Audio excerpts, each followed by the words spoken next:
much beloved and maligned 90s sci-fi action film Starship Troopers, directed by Paul Verhoeven, contains a line I'll never forget. Spoken by Michael Ironside as Lieutenant John Ratchik to our protagonist Johnny Rico, as portrayed by Casper Van Dien. I need a corporal.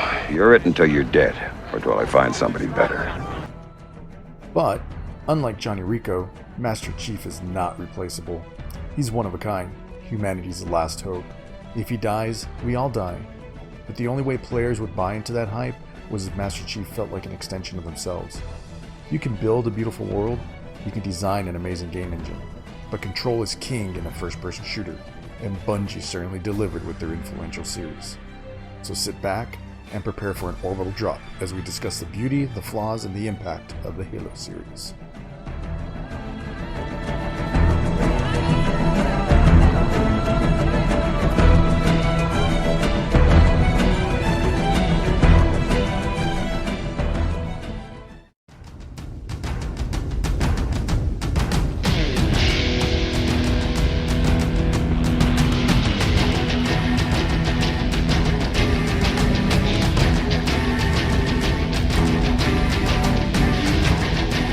Welcome to Obsessive Compulsive Gamer Podcast. I already forgot the name of the group. So Obsessive Ready, Compulsive... 3, 2, 1, start over. That was horrible, Bobby. I'll do it. 1, 2, 3, go on.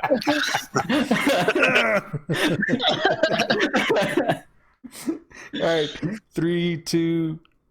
All right, welcome everybody to Obsessive Compulsive Gamer Podcast. This is your co-host today, Bobby. My other co-host is going to introduce himself next. Hey, I'm Frank. I'm also co-hosting this episode with Bobby. And you guys may remember Frank from episodes such as Arcade, the Quarter Munchers episode, as well as our most recent BioShock episode, and pretty much almost every episode we've done so far except for the Sonic podcast. And is that it? Have you done every other Final episode? Fantasy? I think so. He hosted Final Fantasy, so. Oh. You were there, Mike. Did you? Never mind. Oh, sorry, I wasn't listening to the opening. Man, if our own guests aren't going to listen, how are we going to get people to listen to podcasts at all? He's watching YouTube right now. I'm watching one of the other podcasts. It's like I'm trying to catch up. And then with us today, we got 3 guests. If the gentleman who is the only other person in here with a camera and who is without makeup today would please introduce himself. Hey, Mike B, big Halo fan, and I was on the Sonic episode before.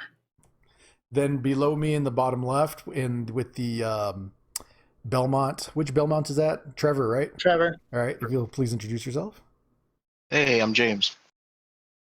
You may remember James from episodes also including podcasts, BioShock and Final Fantasy VII, as well as the Resident Evil episode, one of my favorites. And that was a joy. And then finally, with the cloud motif, we have... What's up? I'm Mike. I'm the jackass of the group, obviously. Well, he calls himself a jackass, but we really know he's just covering for Mike B up there. So yeah, we're 2 Mikes, and he's Prime, supposedly, and I'm Lesser Mike. No, you've always been Mike B. That's why he's Mike Prime. So if we ever say Mike Prime, we're talking about Mike with the cloud. And if we say Mike B, we're talking about Mike with the cam. So, Well, Mike, I still have you in my phone as Lesser Mike.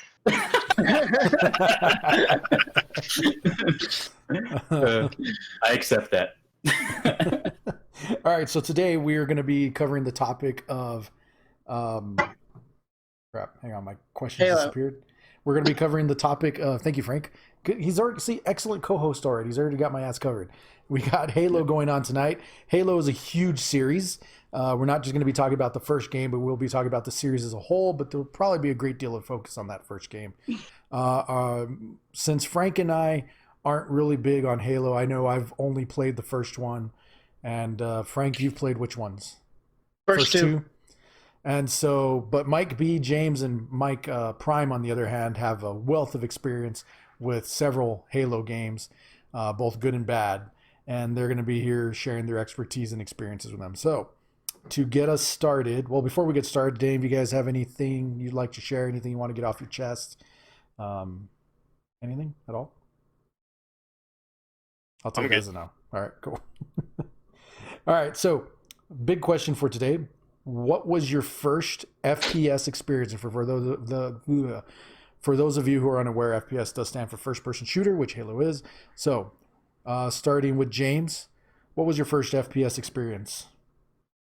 First FPS experience would have to be Wolfenstein original, way back in the day. Wolfenstein 3D or 3D. Yeah, okay.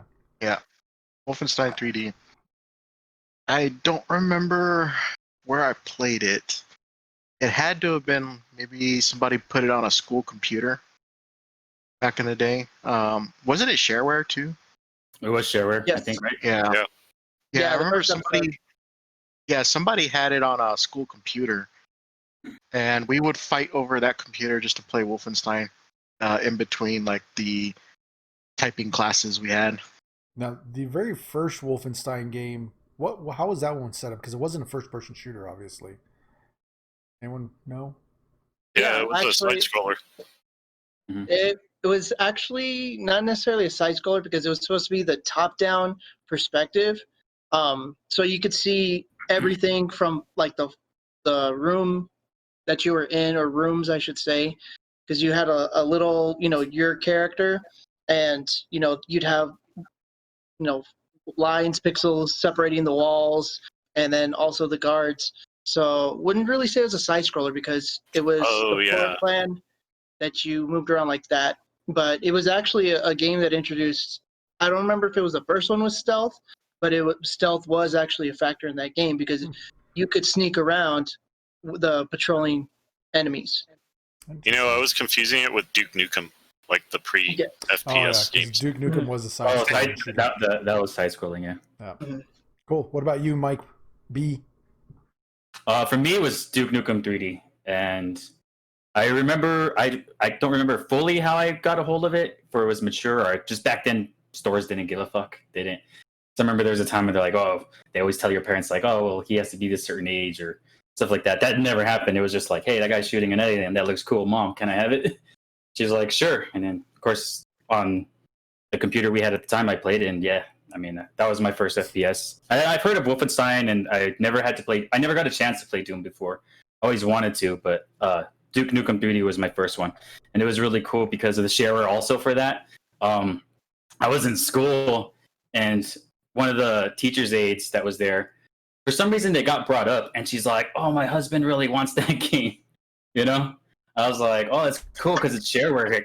It could just take it to the house and just install it. So it was pretty cool. Like, I got to let a teacher's aide borrow it, and then she was like, "Oh, thanks, my husband's loving it. It's awesome." I was like, "Yeah, it is cool, And then So he the shareware never game is gave great. it back.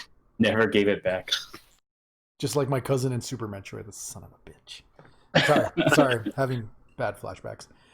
And Back Mike in the day Prime- where you can install like all these games on school computers. Yeah. I mean, that's where I heard Wolfenstein too. Like, I've seen it because it was on the school computers. I never played it because school computer time was for the kids who are really smart and finished their work, which I didn't. So I was never on the computer at school. And I will admit, I am guilty of having kids come in and asking me if I can install a game for them on their laptop. And I'm like, sure, why not? So I'll put in my admin password and install whatever game. I'm setting a bad example. Yeah. Mike Prime, what about your first FPS? I like that you all chose Wolfenstein and Duke Nukem because mine was the other one, Doom. Doom. First Okay. time playing that was back in middle school. Somebody installed Knee Deep in the Dead in one of the computer labs. And yeah, I just remember everyone fighting over that one computer that was capable of playing the game. But that was the first time I ever saw an FPS, and that's when I fell in love with FPSs, like from that day on. Very nice. You know Very what cool. is Wolfenstein was also mine because my uncle had a computer, and we had not only a shareware disk. I remember we actually had a demo CD that had a ton of shareware games, and I really wish that I still had that disc, just because there's so many other games that I remember seeing. I don't remember a lot of the names of, but I played them And another FPS I was on there was Catacombs. I don't know if you guys are familiar with that one, but that was another FPS that I tried. So. Very cool. Yeah, like Mike Prime, my first one was Doom. So that's what hooked me. But Doom is what led me to playing things like Wolfenstein 3D and Duke Nukem 3D for sure. Wolfenstein was ironically my second one, even though it came out first. Yeah, mine's backwards. Mine's Duke Nukem 3D. Then I finally got to play Doom. Then I finally tried Wolfenstein. I knew about them all, just the order and how I got access to them was just backwards. Yeah, actually, around the time I played Doom, I was probably within the next 2 years where Quake had come out, and of course I played the crap out of Quake, and then I actually really liked playing. I forget, there was Hexen and what was the other Heretic one? Was the first one. Heretic was Blood one? So it was Heretic that I played. Oh yeah, yeah. There was Heretic, Hexen, Heretic 2, and then Heretic 2 Beyond, or Hexen 2 Beyond. Heretic or Heretic. No, yeah, whatever it was. But there's 4 games, and those were. I didn't realize there were 4 of them. I thought there was only 2. No, there's Hexen and Heretic. Like, I can't really say that they're direct sequels, but they're very spiritually connected. Because I know Hexen, I think the subtitle was Beyond Heretic for the first one. Yeah, we're gonna have to look into that and check it out. So. Now that we know where everyone started, let's go and move on to... Oh, did you have something to add? No. I was going to transition for you. Oh, duh. We're co-hosting here. Sorry, Frank. See, I'm already ruining it. I think I'm going to leave that in. I leave all of it in, man. Growing pains. No, so, I mean, it sounds like a lot of us had our first experiences with FPSs on, early computers. So... what do you prefer to play your FPS on? With a keyboard only, keyboard and mouse, or a gamepad? And let's start with Mike Prime. I can actually do both pretty well, but I do think the mouse aim is on a keyboard. Mouse and keyboard with the mouse is way easier for me to use than a gamepad. I always felt that with the gamepad, you have to move the sticks around and kind of line up where you want to shoot, but the mouse kind of feels like just point and click, so it's faster, at least to me. And it's a small thing, but given the choice, I'd rather play a shooter with a mouse and keyboard than with a control pad. Except maybe like Doom Eternal? I do admit that game's a little better on a gamepad just because of all the button combinations you have to learn. Yeah, there's a lot of buttons you got to hit, and I totally agree. I'm the same way. Stretching your fingers out everywhere on the keyboard becomes a pain. Yeah, with Doom Eternal, I think it would benefit more if you had like a mouse with the extra, like a gaming mouse that has the extra buttons that you can map things to. Mm-hmm. Actually, I do have that.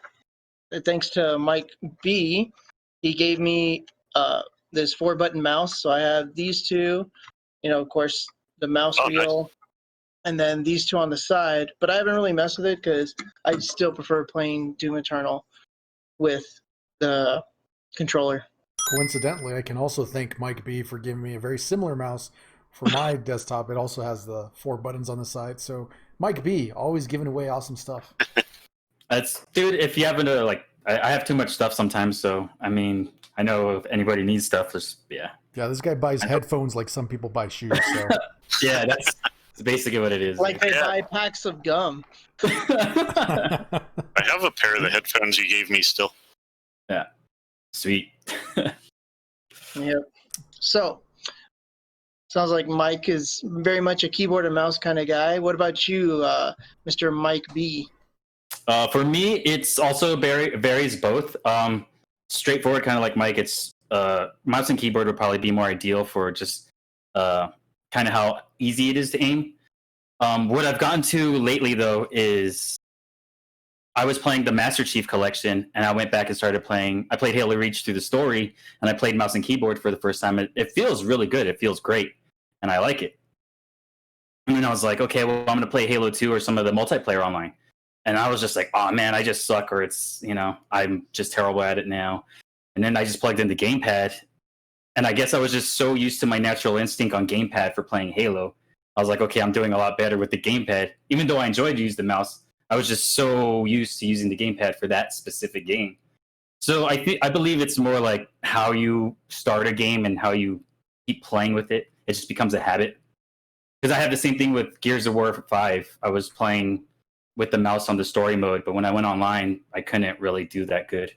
And then just putting in the 360 controller or the Xbox controller, it just kind of went back to second nature of how I used to play back in the day for Gears of War or Halo and stuff like that. So it differs, but generally, I would say mostly military shooters, I like mouse and keyboard. And any kind of like different type of shooter or sci-fi kind of thing, I'll go with a gamepad. That makes sense. Now, James recently has purchased a laptop. He's getting really into computer gaming, so I think this is going to be a very interesting answer because I think your perspective has changed a little bit, right, James? Absolutely. So for the longest time, I was mostly a console gamer. I would prefer the Xbox controller for first-person shooters more than anything else. For some reason, the Xbox controller just fits my hand better. I have the the Elite controller, so it has the raised thumbsticks for more precise aiming. For the longest time, I loved that controller. I couldn't really do PlayStation controller, mostly because of the way the thumbsticks are down there at the bottom. I have to have them offset in order for me to do well. I've tried to do like Call of Duty on PlayStation. I just don't do well with it for some reason.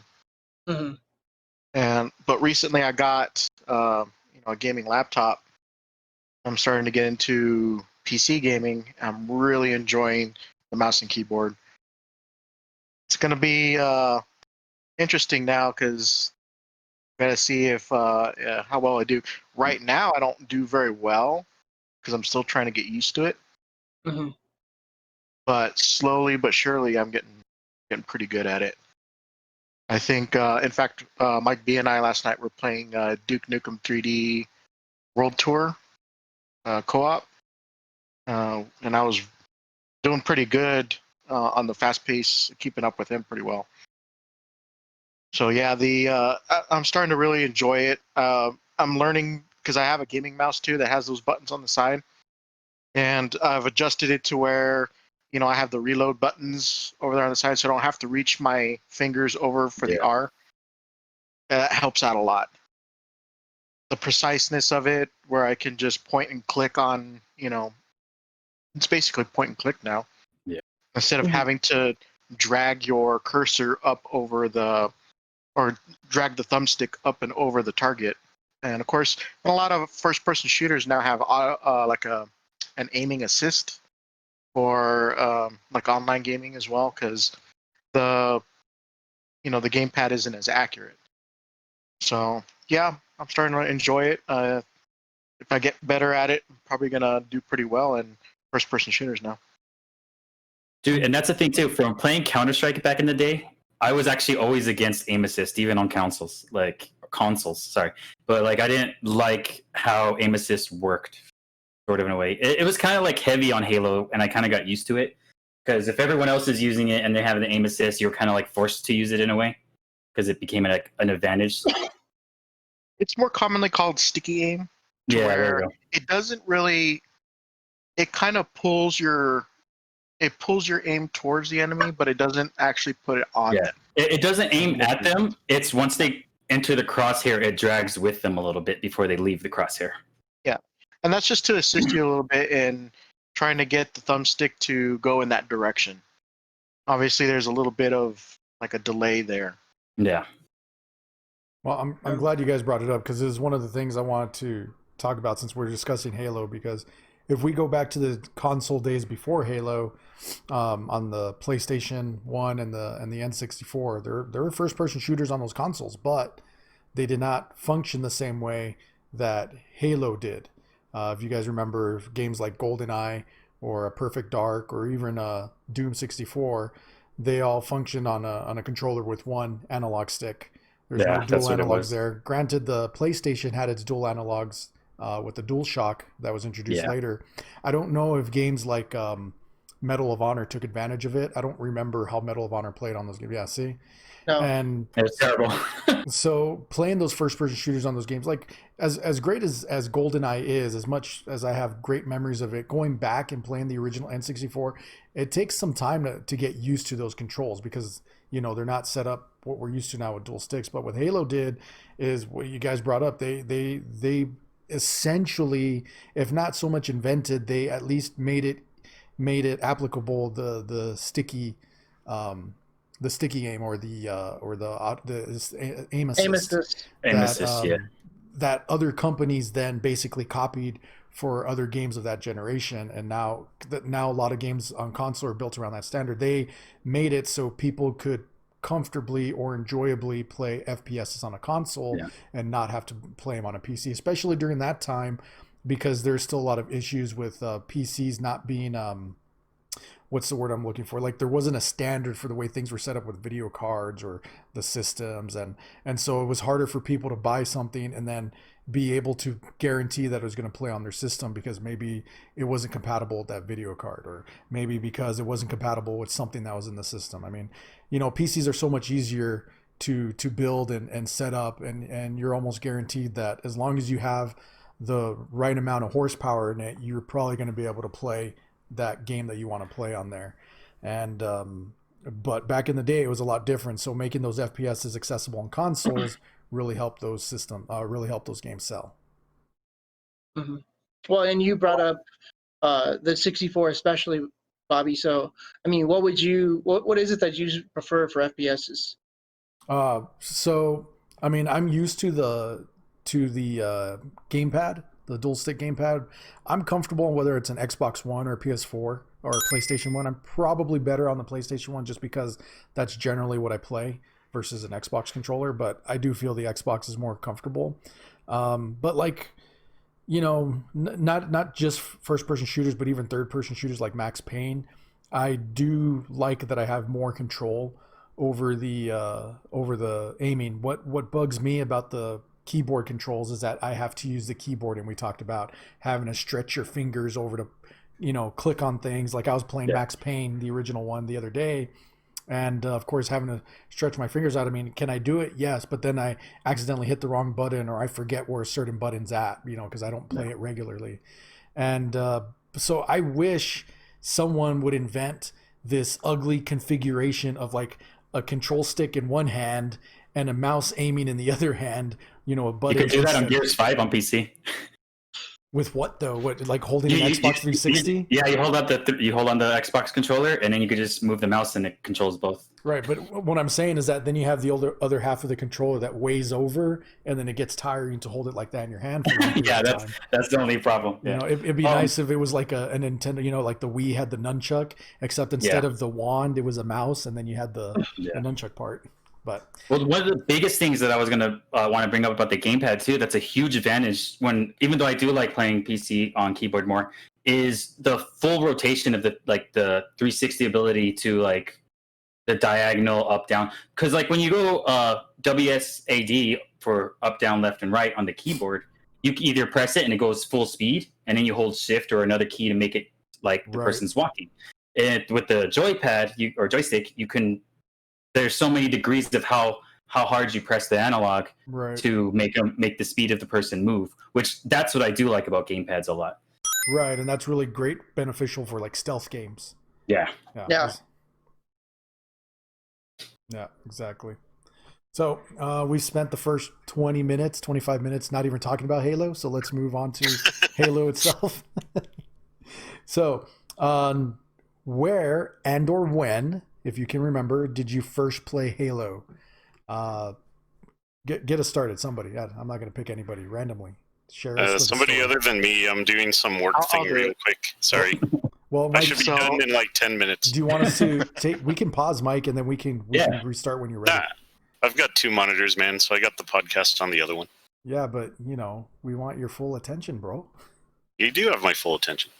I mean, minus the part that's working right now. But I'm almost done, man. He's like Dr. Manhattan from That's Watchmen. exactly what I was gonna say. He's like Doctor. It's like you have my full attention. I'm just also doing this. All right, James, give us your first Halo experience. Where and when? So it was a demo, a display at Best Buy. They had the new Xbox on the demo display, and of course they had Halo on there. And I must have been there really early, because normally there was like a line to play Halo, the demo. But I got there early, so there was nobody there. I decided to hop on. It's what sealed the deal for me to buy an Xbox. Playing it right then and there, I'm like, I really like this. This is actually really cool. So I think I came back the next week and bought an Xbox with Halo. Do you remember what store that was in? We said it was a Best Buy, right? Oh, is that what it was? Okay, sorry. Yeah, it was Best Buy. Is that where you also got the Xbox at? Yes. Was it the old Best Buy on Viscount? Yes. Yeah. Good memories there. How about you, B? Right.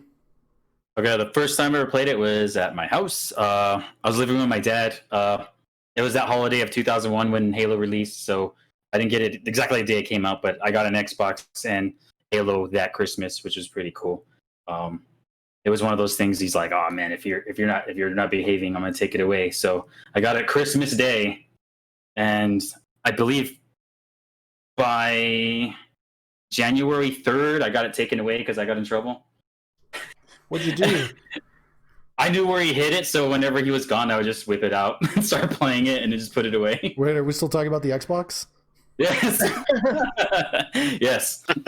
Yes, I would whip it out because Cortana was hot. And I'm just kidding. But no, I knew where he hid it, so I didn't say anything. So I just, anytime he wasn't around, I would just play it. But actually, I think I left it in my room too, and he didn't even know because I think he didn't even know where he hid it afterwards, and he totally forgot about it.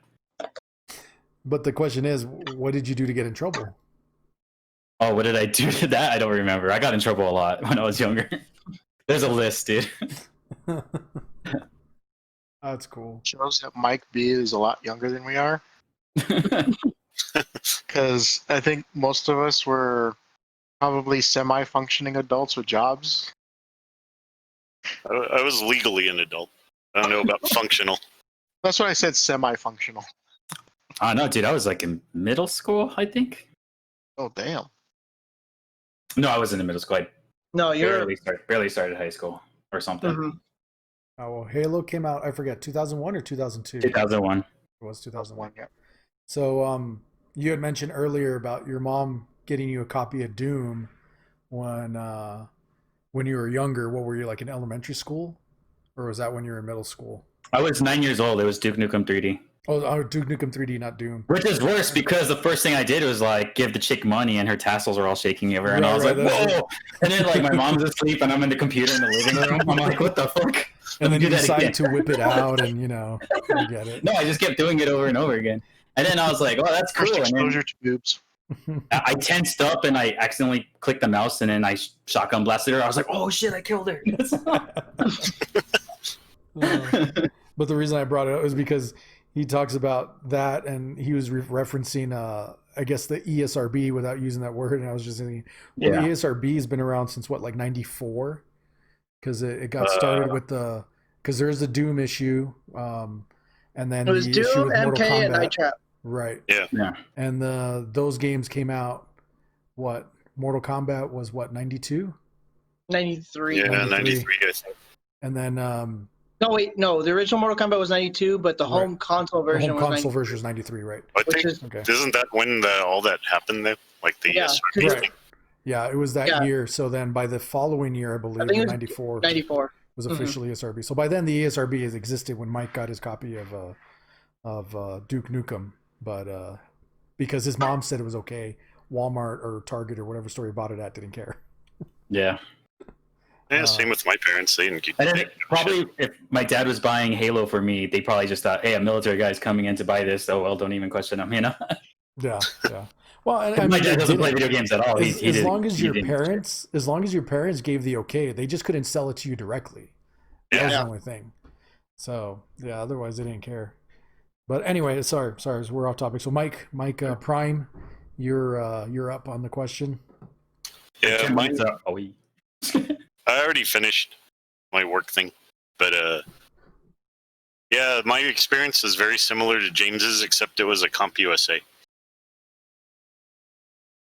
They had an Xbox on display, and I just remember seeing the whoever was playing it before was on the second level and had killed all the Covenant in the area, so I was just kind of walking around in the grass looking at things. And I just remember, like, the graphics at the time and all the lighting effects just blew me away. And, you know, it was the same thing. I had to get an Xbox, like, soon afterwards so I could get that game. There's always a line at the demo. Yeah, there were people there before. Like, I just happened to walk by multiple times, and then finally it was free. So I got to try it out for a little bit. I remember it got so bad that they had to station somebody there to cut people off because they just sit there and play all day. Wow. Yeah. Wow. I can't even, like, because it's a 4-player. Like, I mean, the Xbox had the 4 controllers. I can't even remember if that was the setup or not. Or if it was just a single controller, or at least 2. I think it was just a single. I don't think they really showcased the multiplayer aspect of it. Did they at least do some of the co-op missions or something like that? No, I don't think so. I don't remember seeing anything like that. You know what's funny is I don't even remember the first time I played Halo.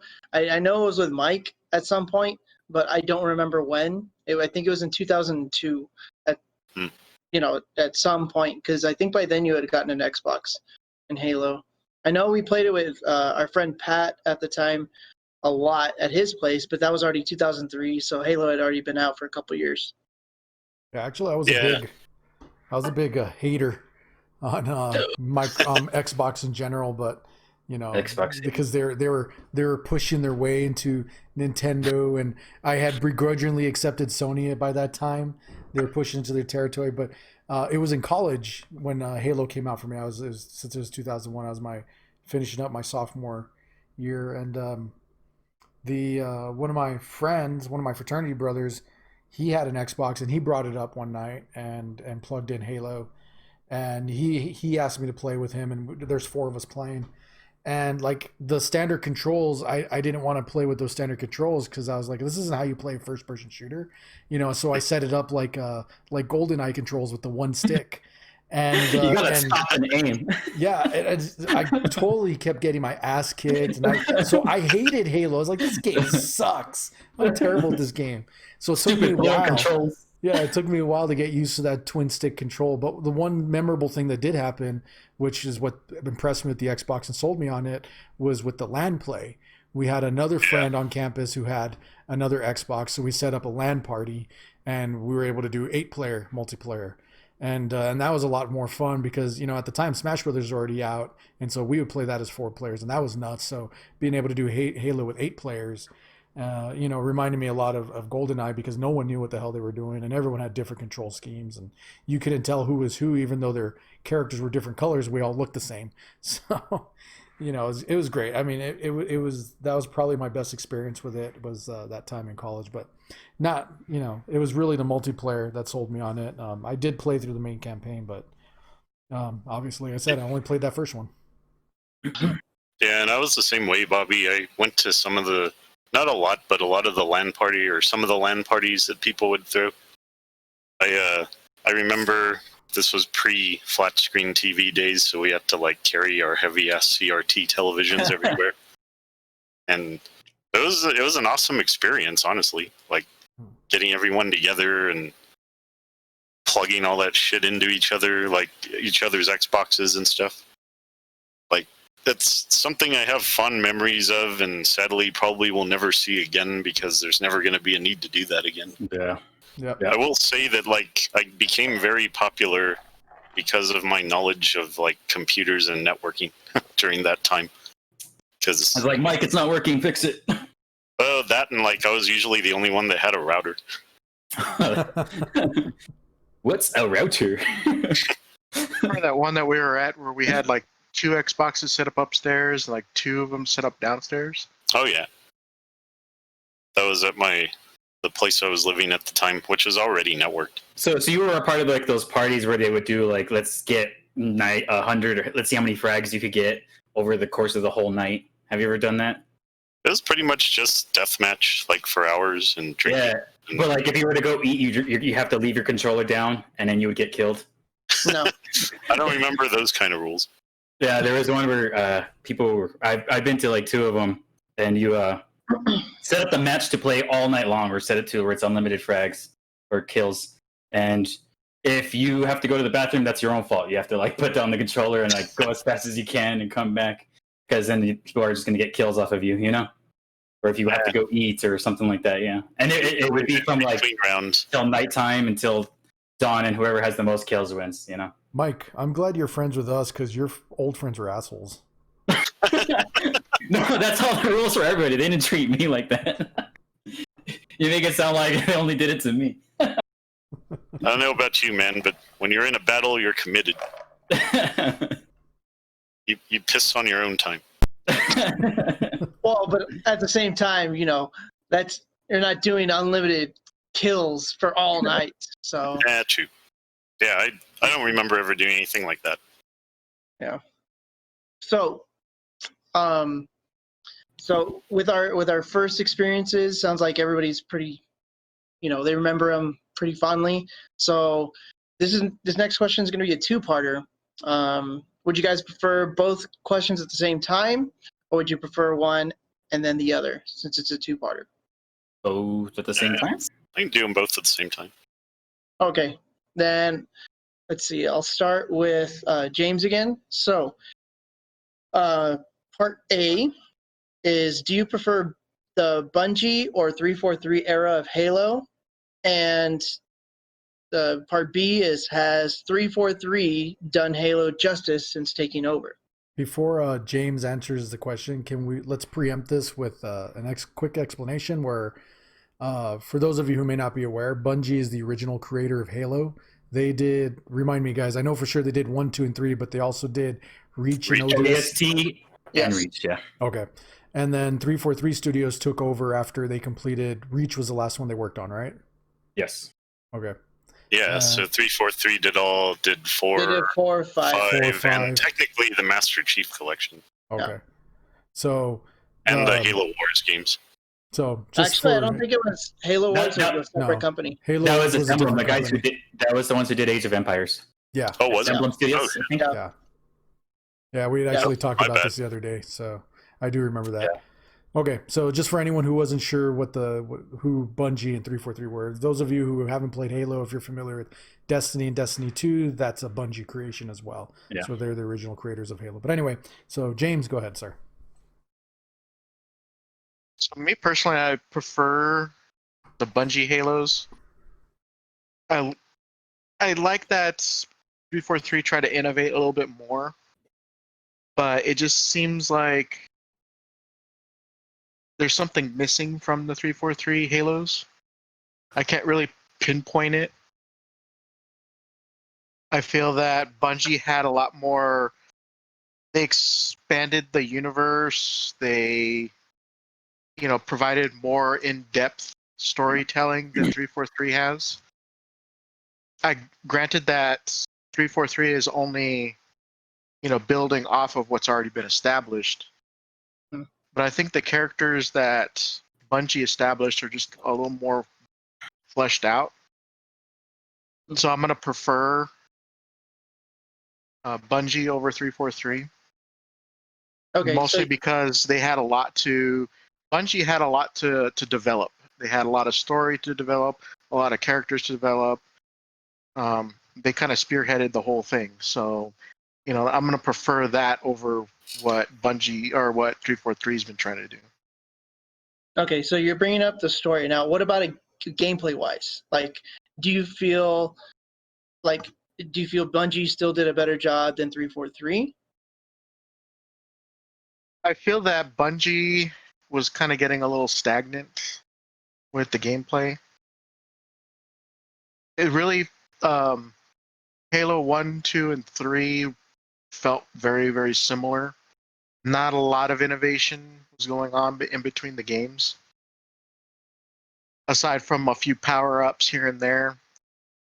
But other than that, I see that 343 tried to innovate a little bit more with the gameplay, how the game feels. I mean, there's a big, huge difference between the way they both feel, aside from like 3 and let's say 4, which 343, had to deal with. So how could I say it?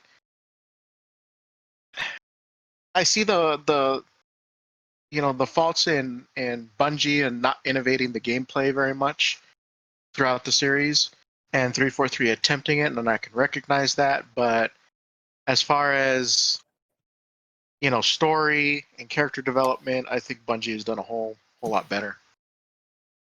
Okay. So do you feel like 343 has done the series justice with the couple of games that they have done? That's a little harder because I don't feel the characters in the 343 games are very well fleshed out. They seem to be very flat. And I kind of get where they're going, where you already have characters already established, but I think they're still failing to build on those characters. And still failing to build on characters that they're introducing themselves. Okay. How about you, Mike Prime? Do you prefer the Bungie or 343 era of Halo? I do prefer Bungie as well. All my favorite games from the series were during the Bungie era. I think both of the companies kind of bring their own distinct feel to it. I don't know. I don't dislike 343. I enjoyed all of their games. I just feel that on their part, it seemed like they were trying to...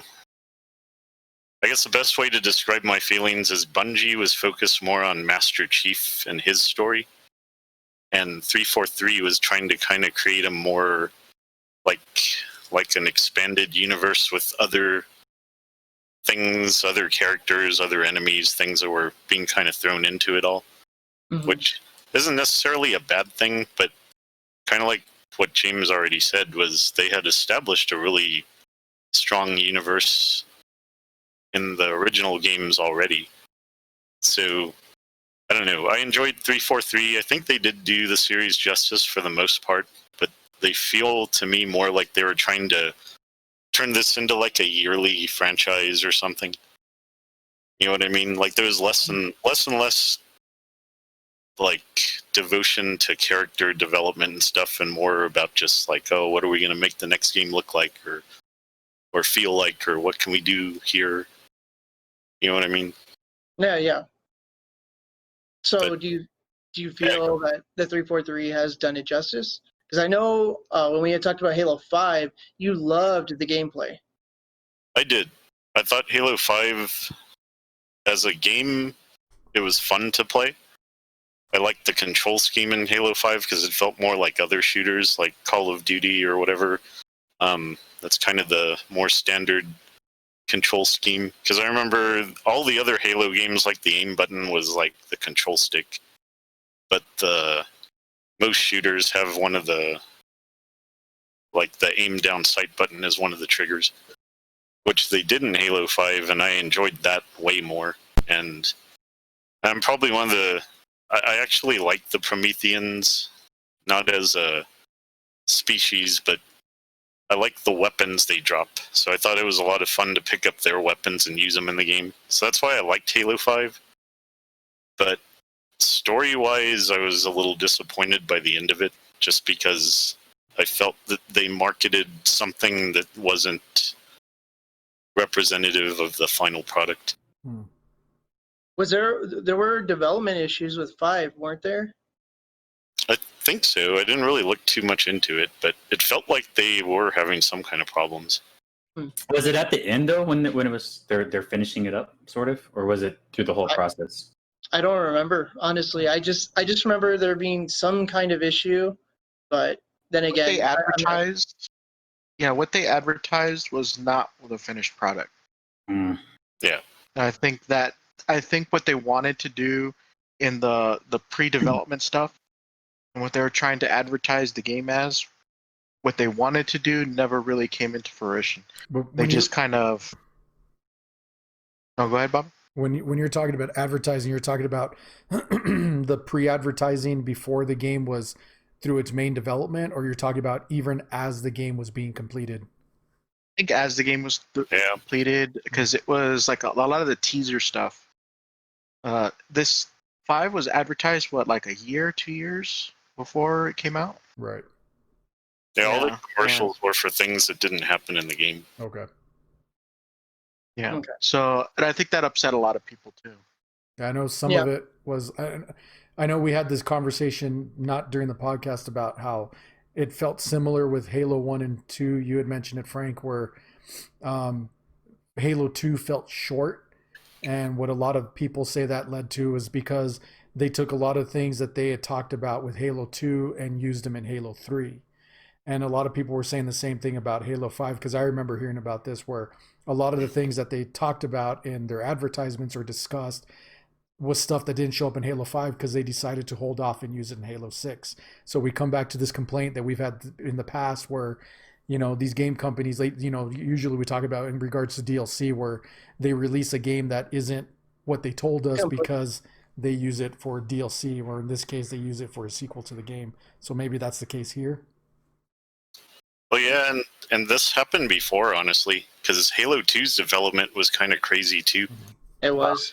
It was so insane that they actually had different teams, like independently working on parts of the games without knowing what the other team was doing. They just were presented with an idea and said, "Hey, go do this," or someone would say, like, "It'd be cool if we played as the Covenant in this level." Like, yeah, run with that idea and tell us when you're done. So I think that project got so huge that they just weren't able to fit it all into the finished product. And that's why a lot of the stuff ended up in Halo 3 instead. Yeah, that makes sense. And, because with the Bungie era, they were focused more on the Covenant and, of course, like the Flood. And then in Halo 4, the 343, since they picked it up, they introduced the Prometheans and the new enemies and whatever. So, to me, there's a very stark contrast between both studios. I mean, even just in the concepts alone, James had mentioned the expanded universe, more enemies and everything like that. So, well, what about you, Mike B? What are you thinking as far as... All right, hold on. I think we pretty much know your answers. All right, so I got a lot of things I agree with or disagree with them. Wait, are those real notes?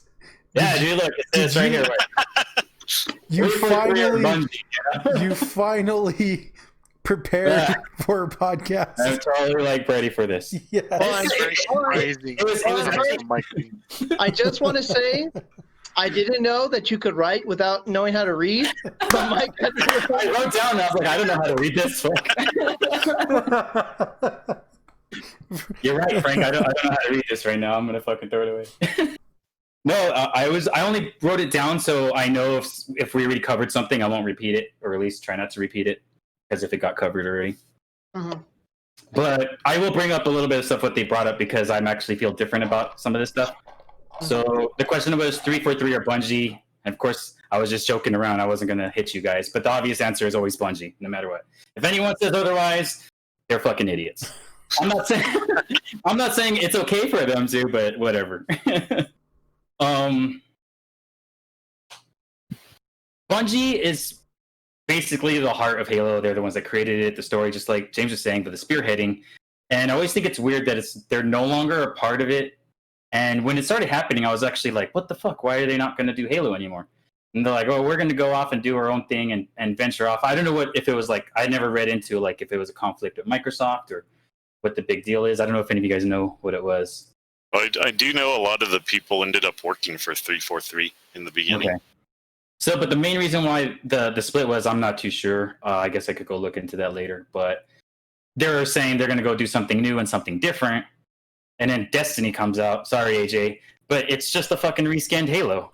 Like when you, maybe not the open exploring stuff kind of, but when you play like the versus mode and how it controls the shooting aspect, how, you know, it was just reskinned Halo. I was like, dude, why the fuck did they leave? Saying they're the AI was better in Halo though.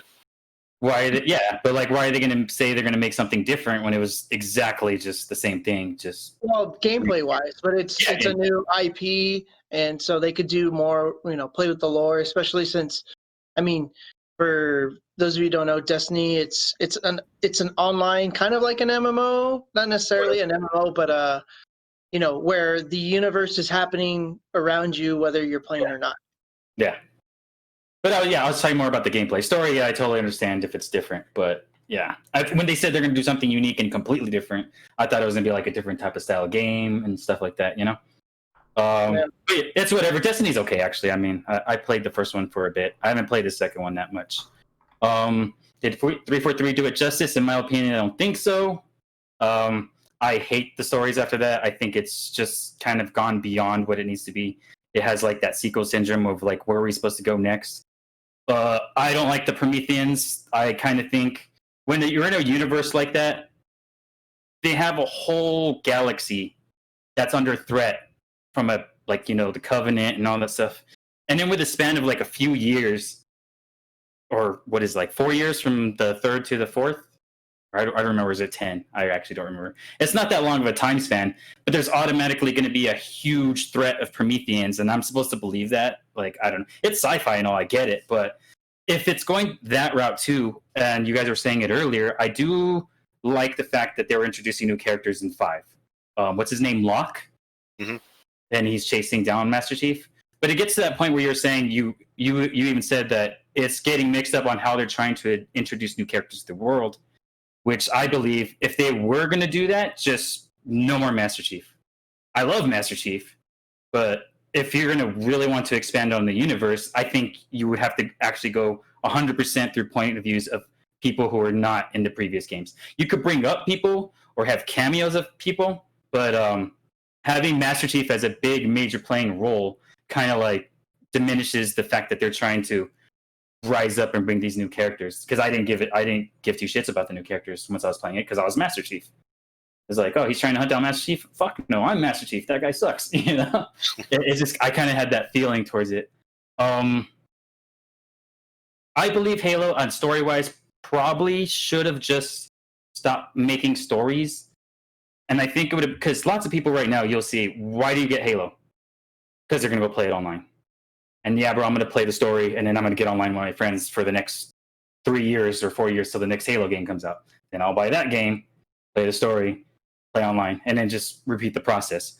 And I think the story is kind of like, just personally, I'm just not into it anymore. I don't like the direction it's going. So I think it would fit better if it was just a multiplayer game. It should just continue on as a multiplayer game. It should be like Counter-Strike or Quake, you know, or Unreal Tournament. And I think they'd be really successful that way, because they could focus all their attention and money that they use and programmers just on the multiplayer aspect, which is the biggest aspect of Halo now. And also the 5, I don't like the online either. That's why I don't like online now, is the 343 Studios, I believe, has changed it. Mike says he likes that it's like Call of Duty. I don't like that it's like Call of Duty because, I mean, I like Call of Duty, but I also like Halo. And I just like the distinct difference that they were before. And he is right. It plays a lot more similar to modern Call of Duties. And that's just my dislike of it, you know, modernly right now. And they don't seem to be going back. They keep going. Each game was like the 4 and then 5. You could just see the jump from 4 was kind of going like Call of Duty, more action-based of military shooter these days. And then 5 just instantly is way a lot like Call of Duty. Like, I feel like I'm playing Call of Duty just with sci-fi skins and Master Chiefs and Spartans, you know? Mm-hmm. You know, it's funny that you say that, that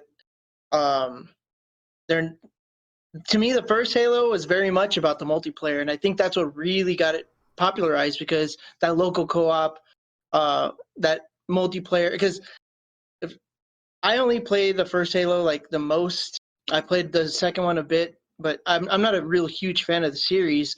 But that multiplayer in the first game, I remember, was huge. I mean, huge. And Bobby mentioned it in college. I mean, that's what we played so many times. And on my own, I played through the story maybe once or twice. And even now, like, I can only passingly remember the Covenant and the Flood. I just know that the Covenant is trying to kill humanity, or something. I don't know. Like, for me, it's always been about the multiplayer since the beginning. Yeah, but the Prometheans are cool characters. I just think it sucks that it comes after the story of what happened in 1, 2, and 3. Finishing that arc, which is weird because I don't believe there should be arcs. I think it just be trilogy and that's it. And I guess that's my issue with it. So makes sense. It's kind of like Mike touched on it earlier, where it no longer feels like it's Master Chief's story, but he's still in there, and that's exactly what you're saying. That they should have just with 4 and the 343 should have just use the Halo universe, but let's tell a different story. Because it has a huge expanding universe. It has a bunch of lore. It has everything. So they don't need Master Chief there anymore. I love Master Chief, but we don't need two live action series too. It's the opposite of Mass Effect, where it's like, no, don't tell other stories. We want the original story, because Mass Effect Andromeda is garbage. Yeah. And then when James was saying earlier too, I disagreed with that, with him saying that it was kind of being flat with the multiplayer gameplay of Halo. I actually thought it was progressing. It wasn't making huge innovative jumps. I think they were just expanding by throwing in a little bit more weapons, a little bit more expansion on map play and different types of maps while keeping the old ones. It was minor things. I'll give them that. They didn't really innovate as much as they should have, but each game was kind of expanding more and more. So I would always be curious, where would we be at right now if Bungie was still doing it? So do you feel? I like the concept that 5 was establishing, is maybe Master Chief going rogue, and I would have been okay with that. No, I thought that's what it would be based on the advertising. That's how it was kind of advertised. Yeah. Right. Yeah. Even I picked up on and that. I would have been completely okay with that too. No, I would totally be on his side. Just because he's Master Chief. Well, I mean, that to me, that kind of story is kind of cool. Whereas you, the player, gets to choose whether or not Master Chief's, motives are correct or right. Maybe blur the line a little bit.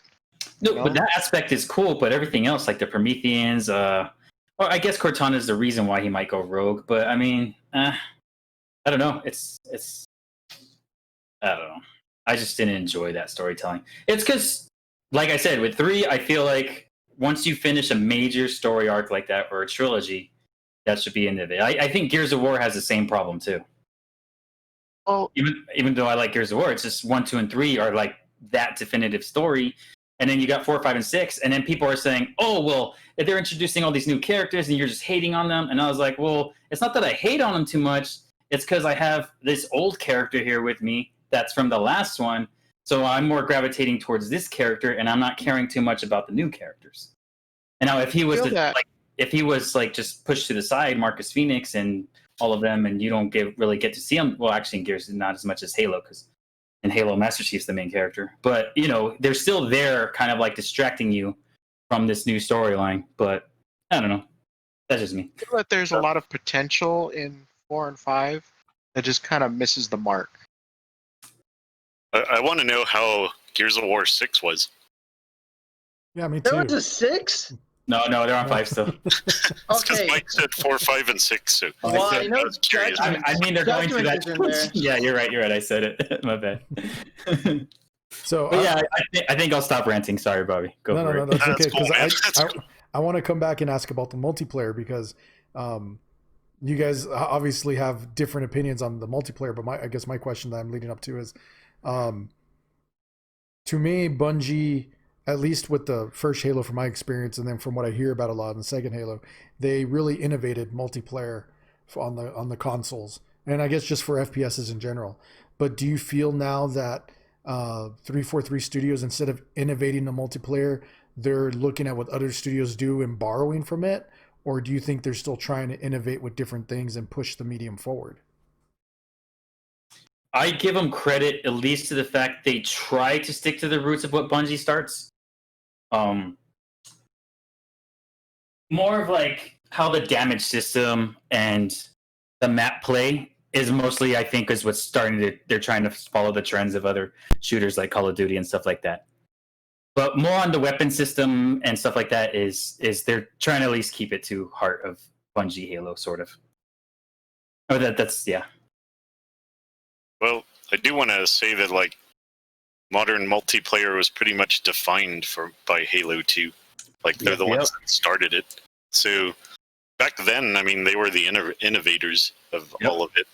Now, I mean, I guess I can't fault them from borrowing from other people at this point, because now it's popularized. Now all consoles are online. Yeah, I just kind of do miss the fact that if they feel the need to follow the trend of whatever's being popular. I know sometimes you just got to do it because that's the only way you're gonna. If you're like tanking on how many people are playing online because they're jumping over to a new game, and I get that, but I don't know. I remember back in the day, it was kind of like stuff was kind of at least a little bit more evenly divided when it came to like popular games. Yeah. You know, one popular game could both be like first-person shooters, but they were distinctly very different. You know, like there were so many differences that made them total opposites, and you know, people would be like, "God, that game sucks because this game's better." And now this is kind of like we're blurring. You can't really say that anymore. Well, yeah, and I think that's because, well, one, there's only so much you can really innovate considering how long FPSs have been around. And then secondly, you know, that's kind of an issue with the gaming industry, is that so many people are hopping between, you know, studios, and they're seeing a formula that works. And just like Hollywood, just like any other industry, they're going to bank on what works because it brings them the biggest return. Yeah. So it's the whole idea of doing things that are not risky. Yeah. So 343, I don't know about doing justice, but I guess they're doing okay for like keeping it alive at least. We'll see what they've got people. They got followers, now. But yeah, they've got interest. The name alone is still going to draw some, some percentage. Yeah, dude, I'm the dumbass. I complain about it, but I'm gonna buy every game. I'm gonna buy every Halo game, even though I'm like, these are bullshit. Give me more. Well, I'm gonna buy Infinite as long as it's coming out on PC. Yeah, me too. Bobby? All right, so big question. In your opinion, what makes Halo stand out compared to other FPSs in general? Whether you're talking about Bungie, 343, doesn't matter which Halo, what makes it stand out? I guess I'll go. I think mostly the gameplay. I remember the thing that was very interesting to me was the fact that you were restricted to just 2 guns, where other shooters you had over the course of the game you'd pick up an entire arsenal. But in Halo you only have the 2 guns, but you could pick up any weapon that you found on the field or wherever you were, which I thought at first it was very limiting, but it actually turned out to be kind of cool because it made me think about tactics more, I guess. Like, I need this weapon before I go in there. Yeah, or like if I ran out of ammo, I'd instinctively be looking around at all the corpses I just made looking for weapons. You know, it's kind of a cool experience. Make it more like a battlefield, I guess. Yeah. Whereas, other shooters, you're just looking for ammo boxes and you're stocking up on things and stuff. But in Halo, you're basically just using everything that you could find as you found it. So that was the main thing. That and the ability to get in vehicles and stuff. And like multiplayer, you could have one guy driving the Warthog and the other guy on the back shooting. I thought that was really cool. I hadn't seen anything like that in a shooter before Halo 1. But definitely the gameplay. Gameplay was like awesome. That's what drew me into it. I was thinking a lot more. Can I expand a little bit more of what he said on some stuff? Is oh yeah, is it cool? I'm like, no, it's not cool, Mike. It's okay. Like, he's not hosting, so I say it's okay. It's all good. On this, when he's talking about gameplay, when it came out, I like the shields, the weapons, and like you said, we could dual wield, and then the weapon combo system was really cool. Because when you would play military shooters or Medal of Honor, Call of Duty, you would throw a grenade and you would kill the person, and if they're still alive, and you would just shoot them, right? And then when Halo came out, they have this distinct thing, or I think Halo 2 innovated this with the combo system of grenades and battle rifle. Have you guys ever play or use that a lot? So your distinct goal was to throw the grenade in a perfect area to knock off their shields, then get a headshot. And that became like one of the, if you want to be really good at it, you have to learn how to do that. And I thought it was, and there's many combos because they had the plasma pistol, which takes off your shield, and whatever gun you would hold the plasma pistol in the other, pistol in the next. And that was a quick way to do it. So there was many variations to like how to do combos with weapons, which was really cool. That's what I thought was really innovative about it. Of course, when it came out online, we talked about that. The co-op is really great. This combo weapon system you're talking about, was this specific to multiplayer, or did it take place in the main game as well? You could use it in the main game. You could do it in the main game, but since you were playing with AI characters, they were kind of always just there, so you just shot at them. Okay. This you could actually use if you know someone was sneaking up on you. You would like toss a grenade, and it'll be around the corner. And once they turned the corner, the grenade would explode, and you would just finish them off with a headshot because you knock off their whole shield. So it takes a while to learn how to do that, but it was really cool. It's like very satisfying. Also, the sticky grenade. Everyone, if you go back and watch videos, people pull off amazingly weird grenade throws, like from across the map, and it bounces off the wall, and the guy's barely coming up the teleporter, and then it sticks on him, and then they're like, "What the fuck?" Boom, like crazy shit like that. And it also had that wild experience. There's moments that just make you laugh, dumb stuff, crazy stuff, stuff explodes for no reasons. You ragdoll like crazy sometimes. It had all those kinds of things you've never seen in kind of a multiplayer environment. Like we were saying before, I'm going to just go back on there, the LAN parties, or even during the time in high school, it was one of the few times where everybody knew everybody in high school. We would all get into like big team battles on Halo 2, and the room would just be full, and everyone's just waiting in line just to get in that big, huge game, because it's everyone from our school. And you're just playing with everybody. I know everybody's name. People who hate me, people I hate in school, For some reason, we're just all connecting still on Halo. So, and it was even better because we're taking our frustrations, because then we're just cussing each other out online, So just what it brought to multiplayer was really defining on where shooting multiplayers have gone today. And also to expand on what stands out for Halo is the extended universe I was saying earlier. It could branch out to so much with the books. You got side games of Halo Wars. They had a cool animated movie, Halo Legends, which I enjoyed a lot, which brought up like the history of the Arbiter and more of like how the Spartans were clones when they were younger. Because you can enjoy the game for what it is, but if you want to dig deeper, there's a lot more. There are some that are bad, but there's a lot more content that you will enjoy even more that brings more backstory to it. And it makes the way the story is laid out for it makes it looks like it's relatively easy. Like it wouldn't be hard to expand out the universe. I'm not saying I'm an expert writer, but I'm just saying that the concept of this game already shouldn't be that hard to expand on. Also, the ranking system for the multiplayer was really great. I think it started one of the really hardcore ranking systems where you would level up and people were caring about what rank you are, whether you rank up or rank down.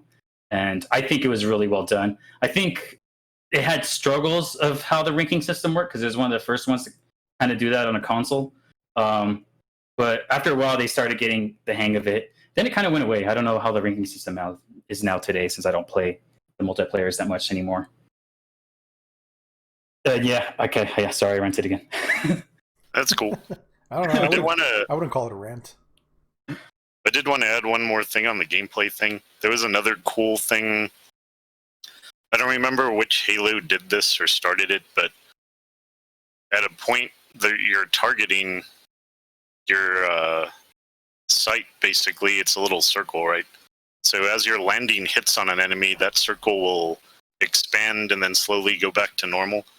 If you repeatedly hit the same spot, the circle will get bigger and bigger, and you'll do more damage on the target. So that's how you see people in multiplayer taking out vehicles with just like a pistol or something, which it's a really tricky thing to learn how to do, but it's actually a really cool thing, I think, that they added into the game. Yeah.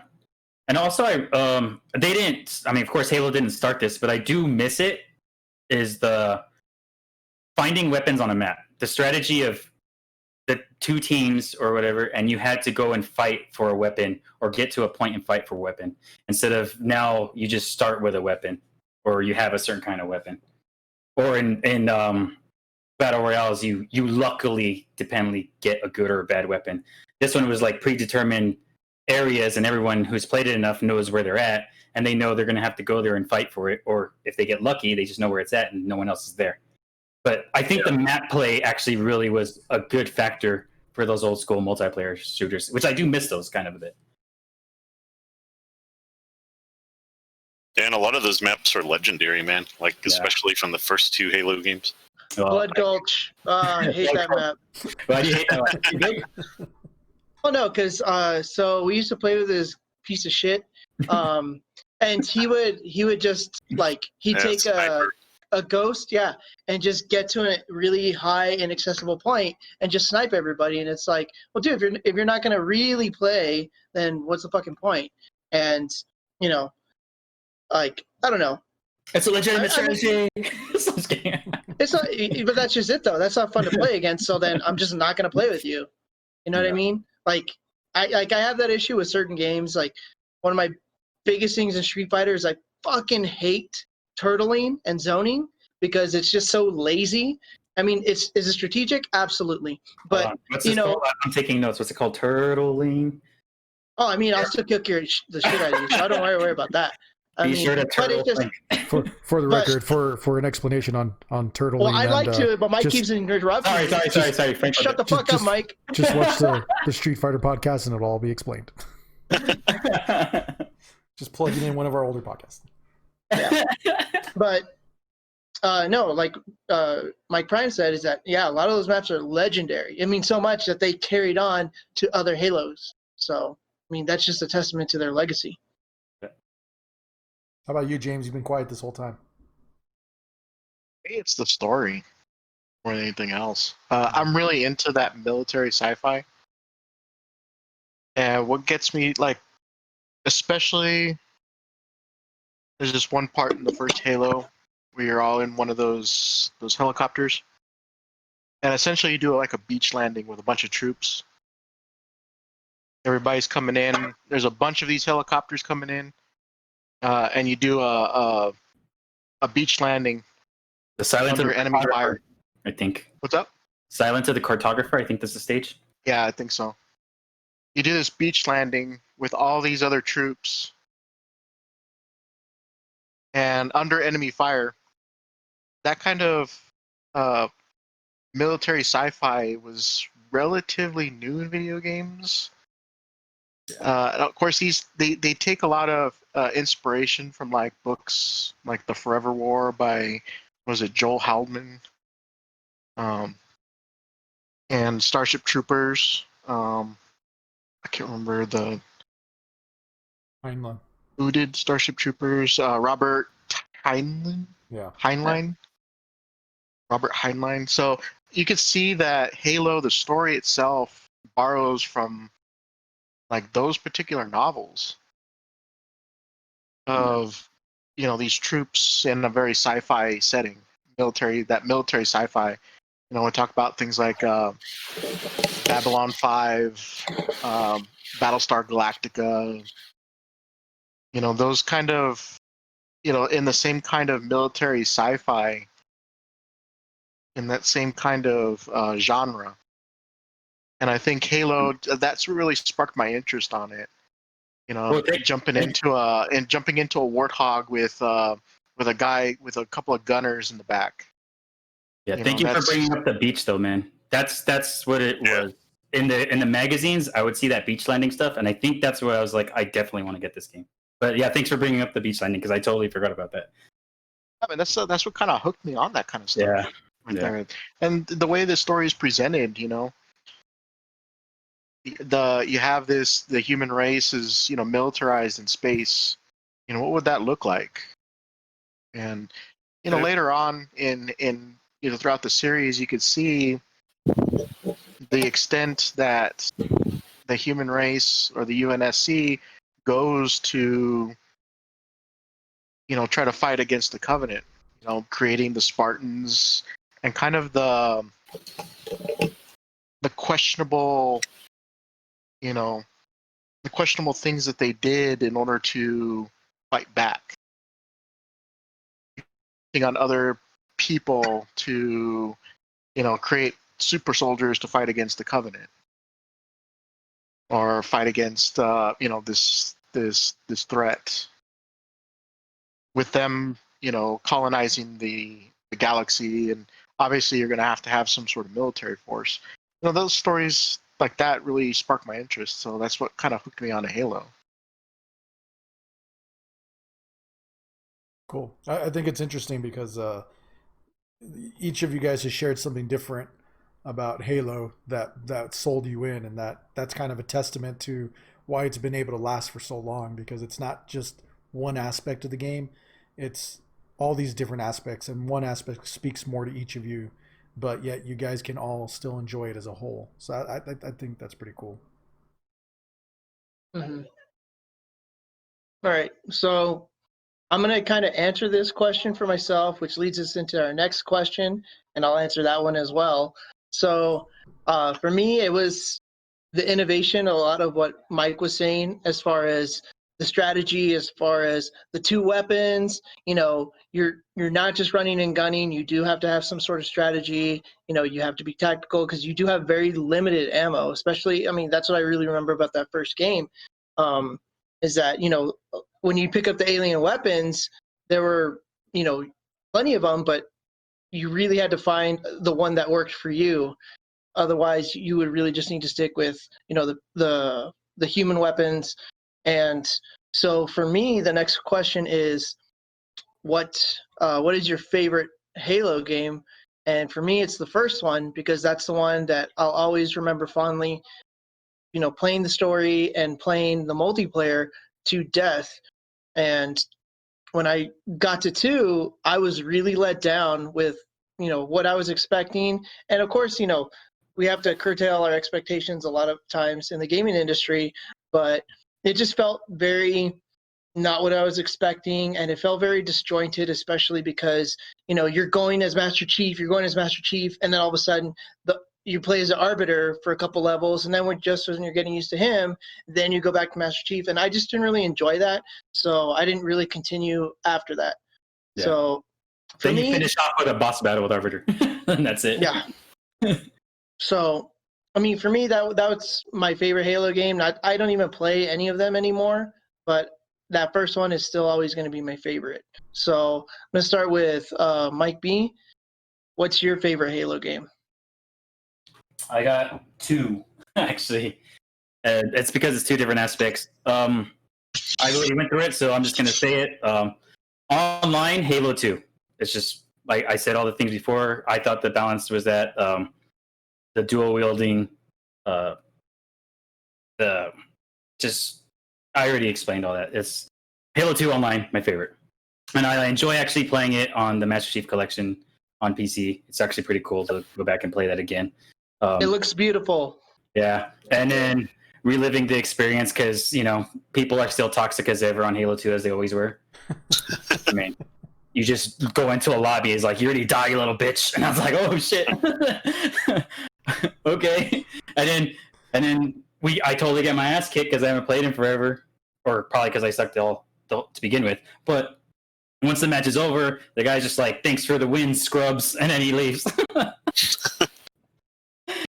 So even though I should have been angry, I kind of like was just smirking the whole time. Like, oh, I remember these days.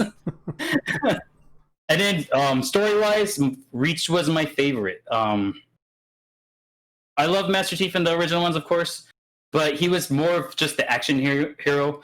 Every character in Reach had way more lines than Master Chief did in all 3 games. Master Chief was just like, finishing this fight. I need a weapon. Returning their bomb, And it's badass. It's like, oh, dude, I'm a badass dude. And that's it. But story depth for Reach, I'm not saying it's super in-depth on characters, but it's more in-depth than Master Chief ever was. So you got more of a hint where each character came from and how they're perceived. Because you got Noble Six as a team, and you play, and of course you play. It's not Master Chief, but you're basically Master Chief. You're playing the guy that doesn't speak. But the team you're stuck with, or the team you are with as the unit, Noble Six, each character has a role. Because you got George as like the big guy, Kat is like the technical. I forgot the captain's name though. James, do you know the captain's name? Mike, do you know the captain's name? Shoot, I have a figure of him like right here, like next to me, and I can't remember. Captain Shoot. Yeah, Captain Shoot. And then Emil was like kind of sort of the tough guy, like Raphael or something like that. And it's cool because you just kind of saw that through the characters, just through their little conversations. You could tell, oh, that's their type, that's their role in this, and it turned out, and it's one of those games too, where you know how it's going to end. It's if you already know like the Halo story, you're like, I know where this is going, It was Captain Carter. That's Carter. Yeah, it's cool. Yeah. And then they fit those characters perfectly, and the voice acting was good. Like Carter his tone, the way he spoke was perfectly like a leader because he was leading them, So they all fit very well, and that's why I enjoyed the story so much. And then, of course, can we talk spoilers or no?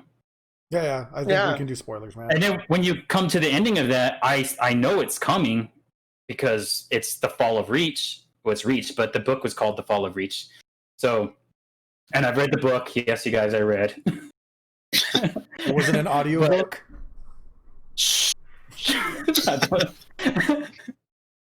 But continue. Wait, what, Frank? I said I don't believe you, but continue.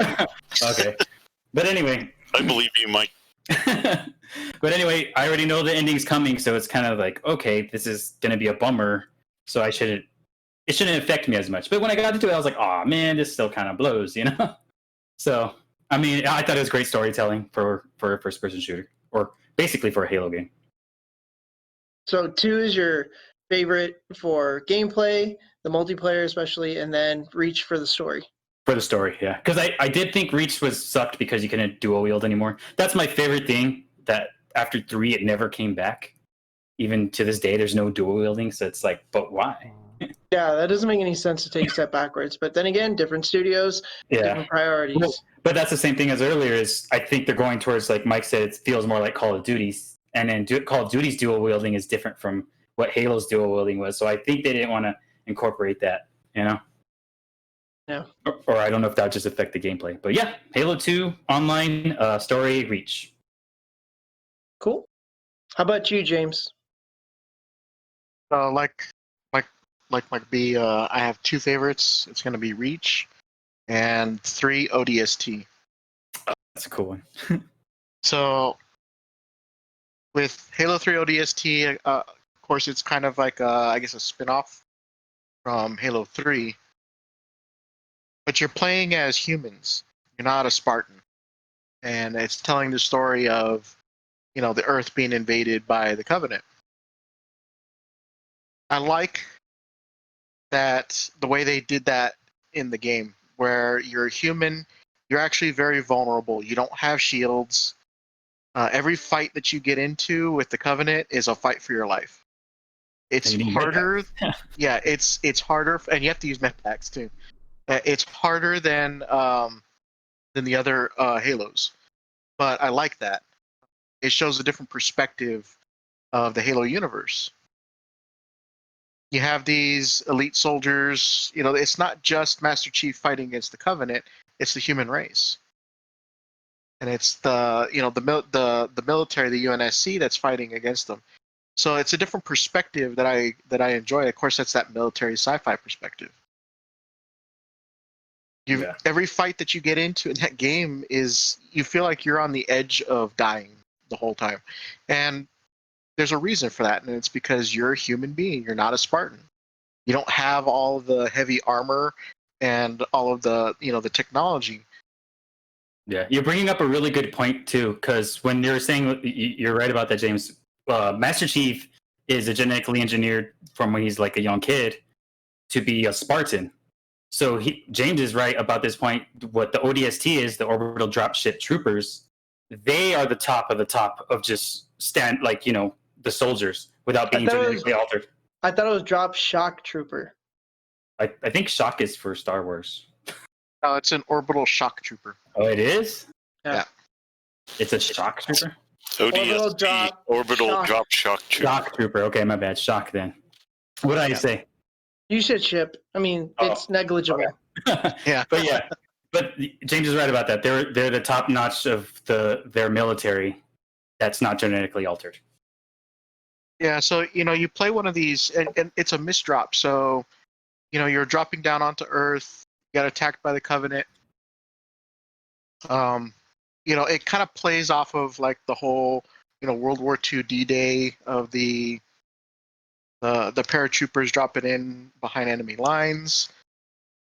And because of enemy fire, they get separated. Right?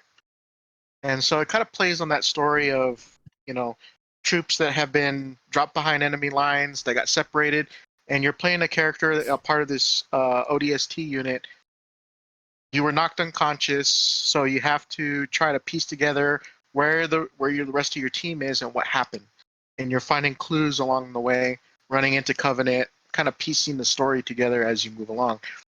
You don't just you don't know much of what's going on, and it's all pieced together with your progression through the story. Kind of different from how the other Halo games have been portraying the story. Didn't the guy from ODST become one of the new Spartans in 5 or 4? Yeah, we'll get into that here in a little while. Cool. But yeah, Nathan. Nathan Fillion. Yeah, that dude. Yeah, that guy.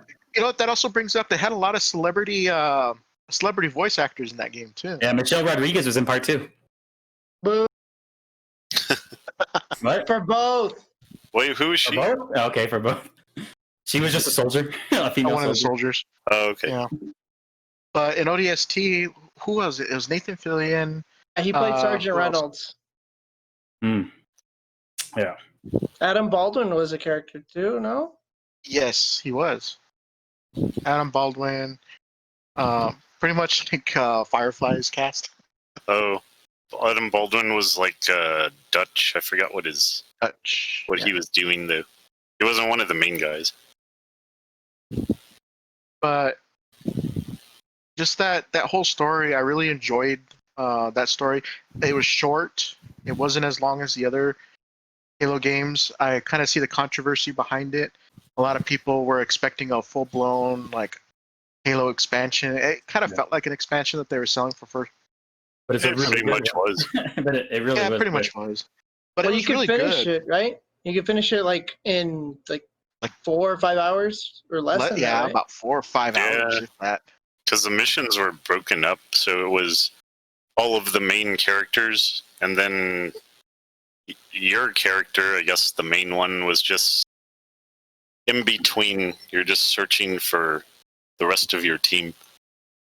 And it was basically just you by yourself going through the Covenant-controlled city looking for things, and then you'd find a weapon or something, and then it'd do like a transition into whoever's weapon that was and how that got to its location, I guess. Sort of like a flashback, I guess. Okay.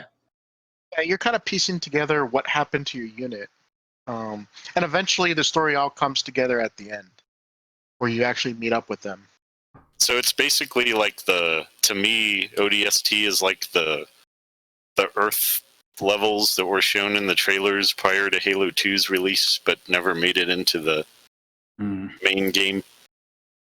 So that's it takes place like in the middle of Halo 2 and then Halo 3, I guess. Yeah. Okay. So you said that, 3 ODST, and then you said Reach, right, James? Yeah, Reach is another one of it. Again, it plays off of that. The reason why I like the Halo series, again, the military, sci-fi. And I think they fleshed out those characters that you play with in Reach. Each, the way they explain the Spartans, and correct me if I'm wrong, but I was under the impression when the first Halo came about that Master Chief was the last Spartan. Me too. That's how it always started. I think everyone thought that way. But then in that time period, yeah. But then you find out later on, there's more. Maybe there's some retconning there of some sort, and of course in the expanded universe, it kind of tells more of the story on the Spartans themselves. But so Locke Spartans were the Spartan 4 type, which were created. They're new, like Halo. I'm sorry, I was going to say Halo Chief. Master Chief was one of the last Spartans at the beginning of the war, but Locke Spartans were, I believe, they were kind of Halsey's like continuation of the program later on. Yeah. So they got a bunch of people from like mainly ODSTs, which is why Nathan Fillion's character became a Spartan. Into the program, and they became the new Mark IV Spartans, is what they're called, I believe. Because I don't remember what Master Chief's was. Was he 2 or 3? That's a good question. He's one of the earlier ones, because they said the first batch, because they're released in like batches, they all fucking died of a sickness or something from the genetic stuff. The second one, most of them died, and there was a few of them that only survived, which is Master Chief a part of them. So I think he's part of the second batch. I might be wrong. It might be the third. Mark II. Yeah. So only a few survived that process, and this is when, back in the story, they're finding qualified kids that have higher, like, this kid's already strong, this kid's already intelligent, and the government would kidnap them, clone them, and put the clone back with the family, and then they would raise that kid, genetically mutating them to be stronger. And so most of them didn't really survive it. Master Chief, or John, his name's John. And I don't remember the percentage. It was in the book, and I totally forgot. But there's not that many of them from the second Spartan group. And then, like you were saying, this one, the ODST ones, it's no longer them kidnapping people from children. They get high qualified military people, and they like genetically alter their body. So supposedly, like, Master Chief's what, like 7'6" or something like that. Yeah. He's like fucking tall. So what was the character's name again from ODST? The Firefly guy. Damn, what was his name? Buck. He was normal. Yeah, Buck. And then he's already like normal average size height in that game, and then in whichever, is it 4 or 5, he's tall, and he explains that they like altered his height and everything like that. Sounds painful. But yeah, but yeah, the way they presented these characters, I like how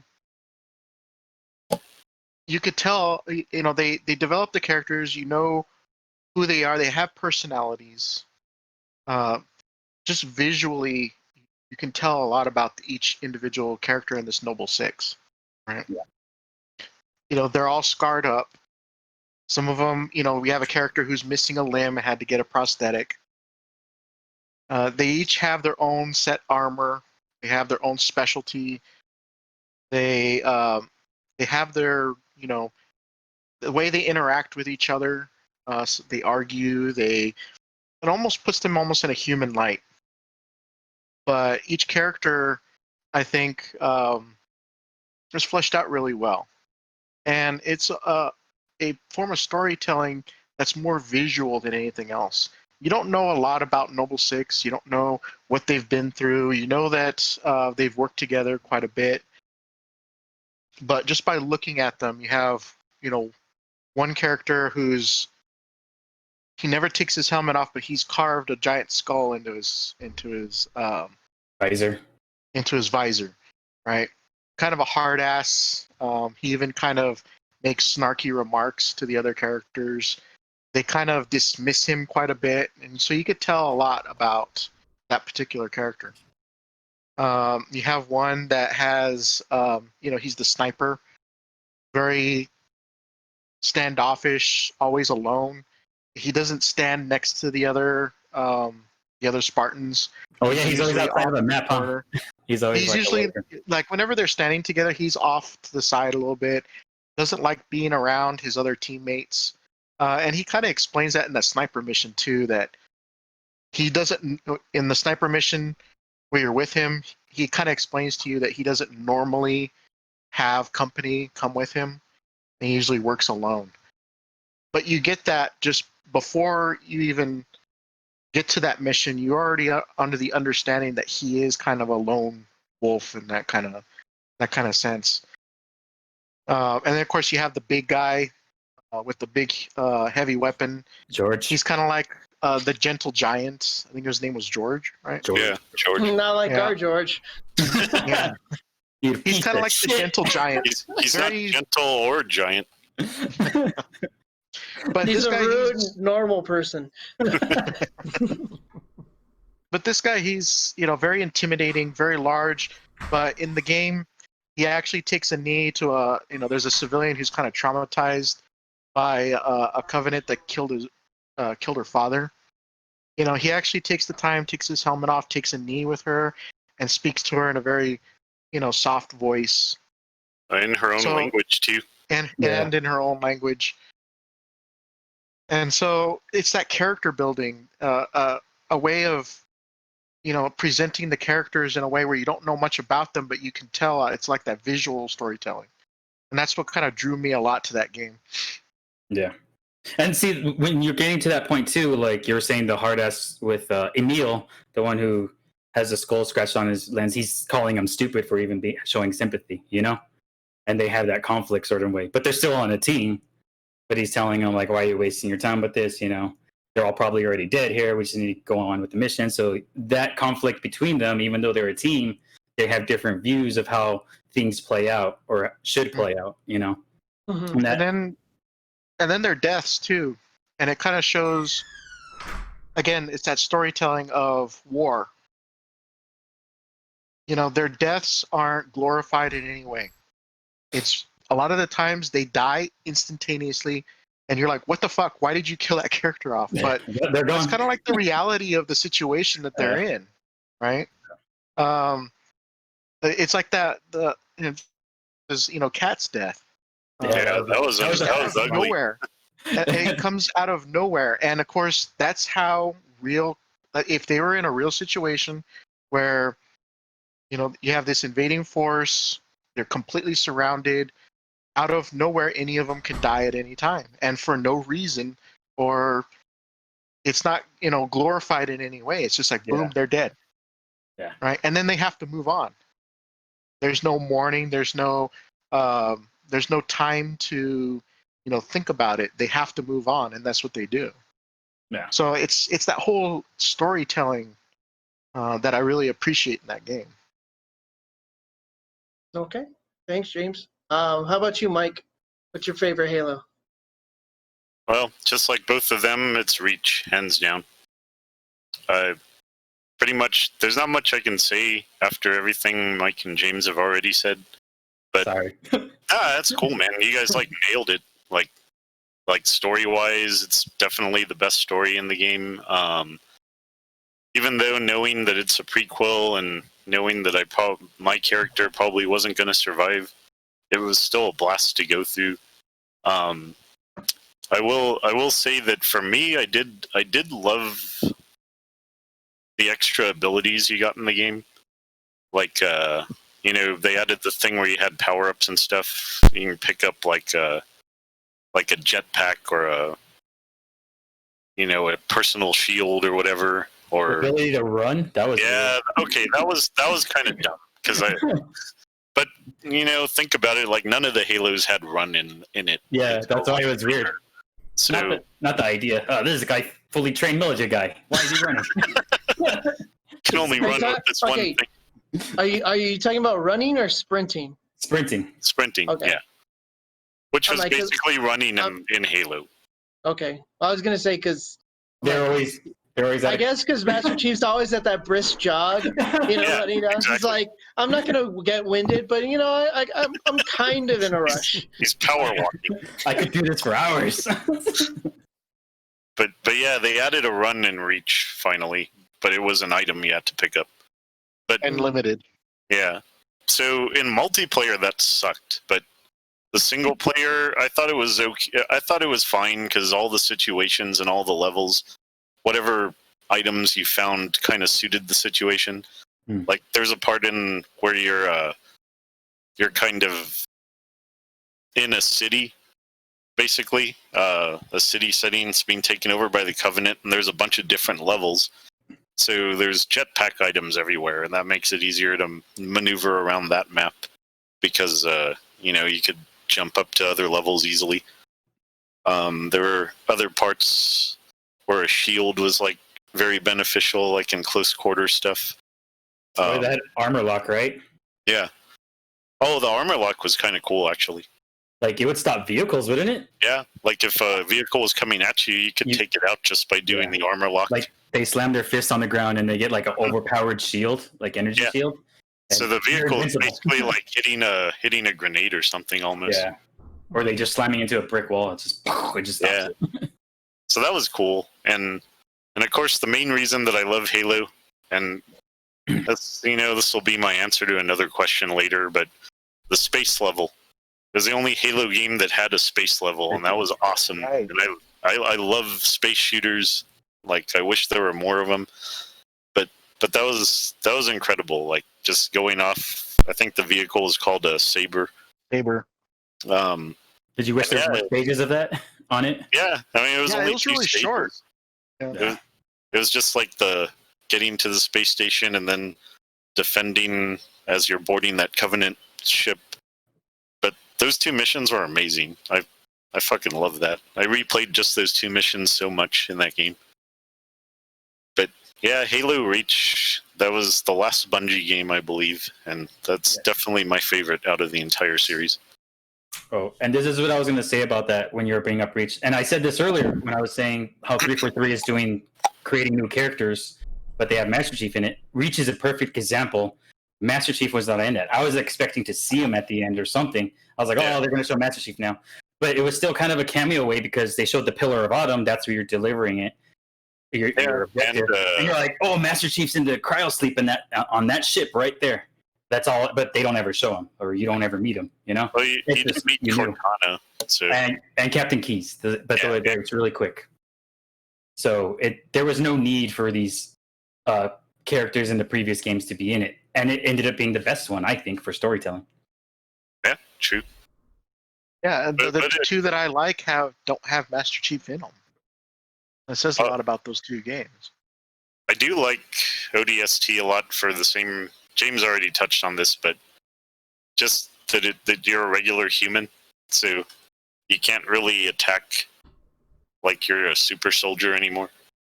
I did like that they made it a point to show you that you're not human. Like if you're fighting a brute and he hits you, you would actually fly backwards. So there's a lot of attention to detail, I think, that the early Bungie game developers put in there.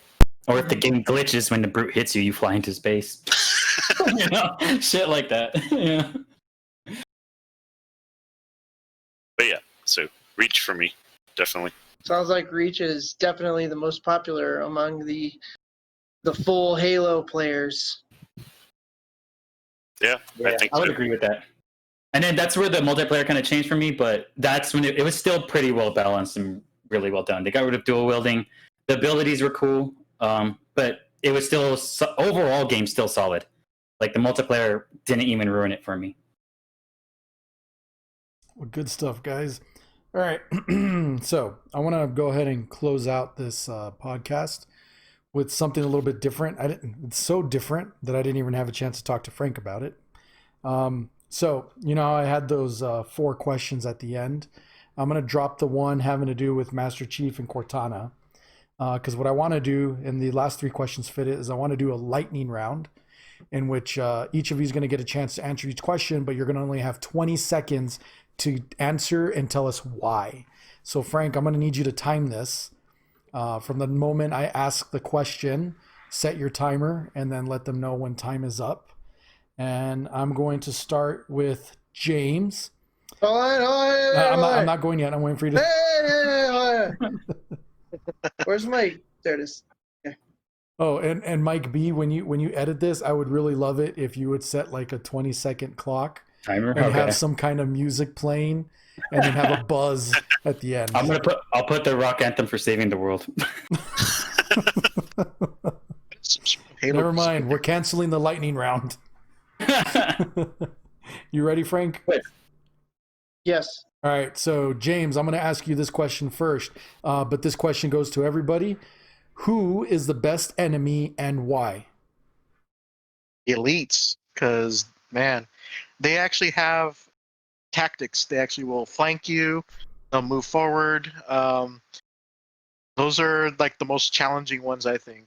The way they conduct themselves. All right. Thank you, James. Time. Game over. All right. Mike B, you get this question. Are you ready, Frank? Yes. What is your favorite Halo vehicle and why?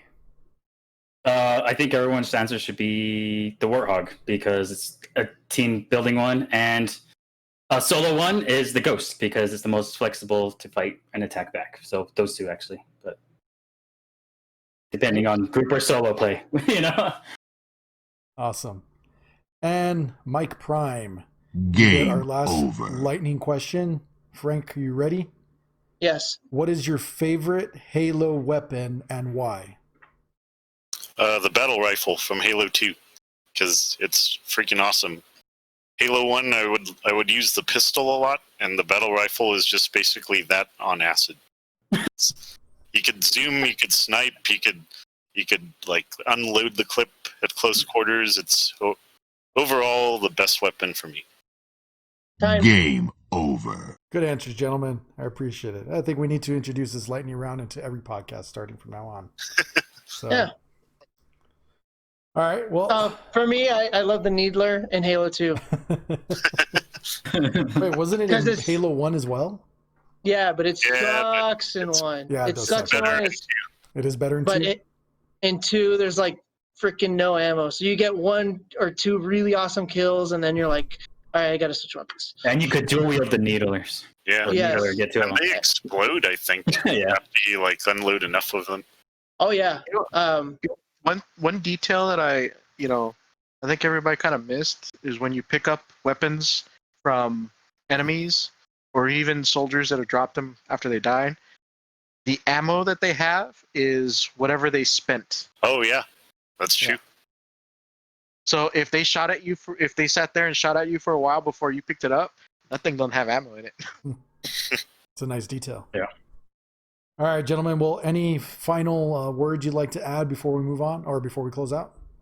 Yeah, there shouldn't be any Halos after 1. After 3. After Reach. Yeah, I was gonna say Reach. I'm gonna finish off by answering that question that James answered, and I didn't get to answer on the speed round. The best enemy is your friends when you team kill on co-ops, and sometimes we even get in fights with each other, and you're like, "Fuck you, asshole," and you just shoot each other and kill each other. It happens. Hey, I have to you agree should with put that. the soundbite on our Discord. Betrayal. Betrayal. Yeah. Someone's gonna have to point me to that one because I have no idea what I'm looking for. But good. It's in the multiplayer. Can I say one thing? Oh, go ahead. Sorry, Mick. I was just gonna. He's well, just explaining what it was. If you're on a team and you kill one of your team members, the voice says betrayal. Oh, Yeah. okay. So this is a Halo. Which Halo did it start in? 2, I think. All right. Yeah. So Halo 2 multiplayer soundbite. I'll look it up. Yeah. One of the coolest things that were on the online multiplayer in Halo 2. So now we have party chats where you can just chat with each other the whole time. Back in the day, it was just the game chat, and you would only be able to speak with your team. And what was cool is we would be playing, so I'd play with my cousin Jeremy, And if he was in a situation, he's like, "Hey man, they're over here." And if he would get killed, it would just cut off. Like he's dead. So like, and like, I would see a big X pop up, and like I couldn't hear what he was saying or where they were at. So I always thought that was really cool. It was always the funniest thing that ever happened, especially when you're all into it and everyone's just excited, and then just they're trying to explain to you the situation, or I need help. It just like cuts off, dude. It would just make me laugh all the time. It's like, what the fuck? Or something, not even like combat. We'd just be talking like normal conversation, and it's like, "Oh, sorry, bro, I didn't hear what you said. You got sniped." Was it Halo 2 that had if you're in the multiplayer and you, the system link, and the countdown timer to go into the next match, you can fuck it up by pressing. Oh yeah, you can delay it. Yeah. All of them have that now. Oh, also with that chat too. Oh, sorry, go We ahead. used to fuck with people that way. There was also not only your teammates. I don't know what game they stopped it in, but if someone from the opposite team was in your vicinity, you could hear their chat, like as long as they were standing next to you. Yeah, Huh. It wouldn't be as loud or dominant, but you could at least hear them. I never paid attention to that. Yeah, I don't know what. I think it was 2. I don't know if they kept it in 3 though. Interesting. That's cool. All right, gentlemen. Well, thank you for coming tonight. I really appreciate it. Thank you, Frank, for co-hosting with me. I think this may work out for future podcasts. This was, I was hesitant to bring up Halo because, of course, a lot of the ideas that I have are games that I'm familiar with, and this is one that I'm not. But I'm glad I did it because it didn't have to, I could rely on you guys to fill in all the blanks while I just sat here and listened and enjoyed the show. So thank you guys for coming in. Frank, you have anything you'd like to close out with? No, just I really like the responses, and with these gentlemen being so well versed in the Halo universe, I think we had some really interesting answers. Mm-hmm. Yeah, and it was very fun to co-host with you. All right. Well, thank you guys. You all have a good night. If you. Yep. Thank you too. Later. Bye. Good night, everybody. 3 sucks.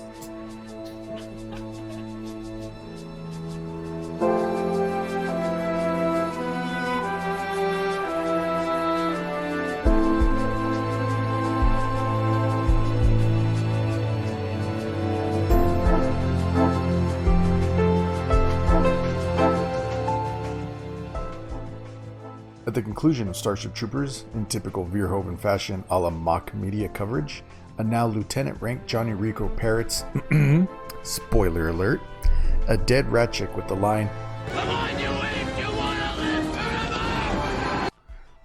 Though that line is a reflection of warrior mentality on the glories of death and battle, from a gamer perspective, the obvious answer is yes. And we see this reflected in the fact that to some fans, Halo is not Halo without Master Chief. This is in spite of the very positive reception to Halo games not starring Master Chief, such as Reach and ODST. This is not a harsh criticism of the fanbase. Instead, it is an observation of the series. Bungie created a universe and characters so admired by its base that those players refuse to let him die. Master Chief is eternal, and, as long as fans are willing to purchase games, Microsoft will continue to let him live. This episode's opening music, titled Halo, was composed by Martin O'Donnell and Michael Salvatori for the Halo Combat Evolved original soundtrack. Fans will instantly recognize the signature theme as it was used at the startup screen of the first game and has been reworked for every game since. The closing music, titled Insignificantia, composed by Stephen Ribby, was released with the Halo Wars original soundtrack. Played during the end credits of Halo Wars, this much more relaxing theme is reminiscent of spy movies of the 60s and 70s while blending more modern synth sounds. Check the description for links to the audio tracks. That's it for this podcast. We'll be back next week with a special episode, an open discussion on The Last of Us Part 2. There will be spoilers, so listen at your own risk. Otherwise, we'll see you back in 2 weeks with our normally scheduled podcast with an episode on Nier Automata.